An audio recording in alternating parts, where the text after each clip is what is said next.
వరుసగా మాస్ సినిమాలు చేస్తున్న విశ్వక్సేన్ కాస్త స్టైల్ మార్చి చేసిన సినిమా లైలా. కెరీర్లో ఫస్ట్ టైం అమ్మాయి గెటప్ వేశాడు ఈ సినిమా కోసం. మరి ఈ లైలా ఎలా ఉంది? యూత్ఫుల్ ఎంటర్టైనర్గా వచ్చిన లైలా నిజంగా యూత్కు ఫుల్గా నచ్చిందా లేదా అనేది ఈ రివ్యూలో చూద్దాం. సోను అలియాస్ విశ్వక్సేన్ పాత బస్తీలో పేరు మోసిన ఓ beauty parlour owner. Sonu makeup చేశాడంటే ఎలాంటి అమ్మాయి అయినా మెరిసిపోవాల్సిందే. అందుకే సోను అంటే చాలు ఆ ఏరియాలో అమ్మాయిలు ఆంటీలు అంతా పడి చేస్తుంటారు. మరోవైపు సోనుకు ఆ పార్లర్ అంటే కేవలం బిజినెస్ మాత్రమే కాదు, తల్లి జ్ఞాపకం. చిన్నప్పుడు అమ్మ అలియాస్ కీర్తి చావ్లా ఎంతో కష్టపడి ఆ పార్లర్ను సోనుకి ఇస్తుంది. అలాంటి పార్లర్ జోరికి ఎవరొచ్చినా కూడా తాట తీస్తుంటాడు సోను. అలా సాగిపోతున్న సోను లైఫ్లోకి జిమ్ ట్రైనర్ జెన్నీ అలియాస్ ఆకాంక్ష శర్మ వస్తుంది. ఆమెను ఫస్ట్ లుక్లోనే చూసి ప్రేమలో పడతాడు సోను. మరోవైపు ఎస్ఐ శంకర్ అలియాస్ బబ్లు పృథ్వీరాజ్ను తన ఇద్దరు భార్యల దగ్గర రెడ్ హ్యాండెడ్గా పట్టిస్తాడు సోను. అది మనసులో పెట్టుకొని సోనును చంపేయాలని తిరుగుతుంటాడు శంకర్. ఇక సోను మేకప్ చేసిన ఒక అమ్మాయిని చూసి రుస్తుం అలియాస్ అభిమన్యు సింగ్ ప్రేమలో పడి పెళ్లి చేసుకుంటాడు. ఆ తర్వాత ఆమె నల్లగా ఉందని తెలిసి సోనుపై పగ పెంచుకుంటాడు సోను. ఇదే సమయంలో తన పార్లర్కు వచ్చే ఓ మహిళా కస్టమర్కు ఆయిల్ బిజినెస్కు హెల్ప్ చేస్తాడు. అదే ఇతన్ని ఆయిల్ కేసులో ఇరికిస్తుంది.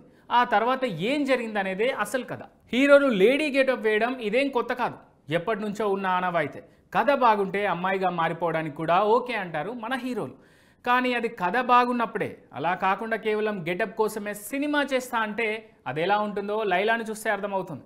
విశ్వక్సేన్ అంటే మనకు మాస్ సినిమాలే గుర్తుకొస్తాయి. కానీ లైలాలో తనను తాను కొత్తగా చూపించుకోవాలని ఫిక్స్ అయిపోయి ఈ సినిమా చేశారని అర్థమవుతుంది.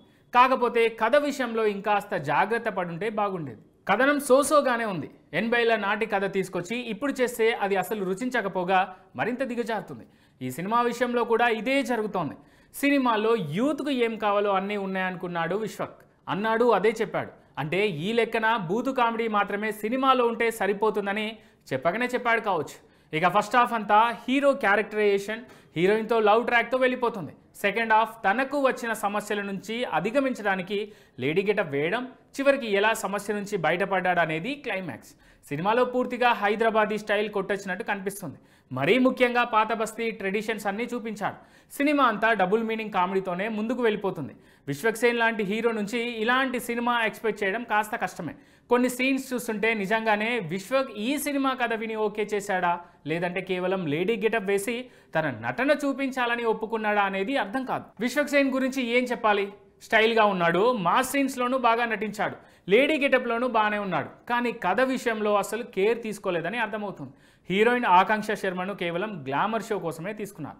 30 years పృథ్వీ, సీనియర్ నటుడు పృథ్వీ, వినీత్ కుమార్, అభిమన్యు సింగ్, కామాక్షి భాస్కర్లు వీళ్ళంతా ఉన్నారంటే ఉన్నారంతే. డబుల్ మీనింగ్ కామెడీతోనే ముందుకు వెళ్ళిపోతుంది సినిమా అంతా.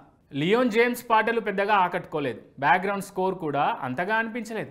సినిమాటోగ్రఫీ వర్క్ పర్లేదు. కేవలం 2 గంటల 16 నిమిషాల నిడివే ఉన్నా కూడా చాలాసేపు చూసిన ఫీల్ వస్తుంది. దర్శకుడు రామ్ నారాయణ్ తనకు వచ్చిన మంచి ఛాన్స్ మిస్ చేసుకున్నాడేమో అని సినిమా చూశాక అందరికీ అనిపిస్తుంది. ఇక ఓవరాల్గా చెప్పాలంటే లైలా మరీ ఇలా అని సినిమా చూశాక అనిపిస్తుంది.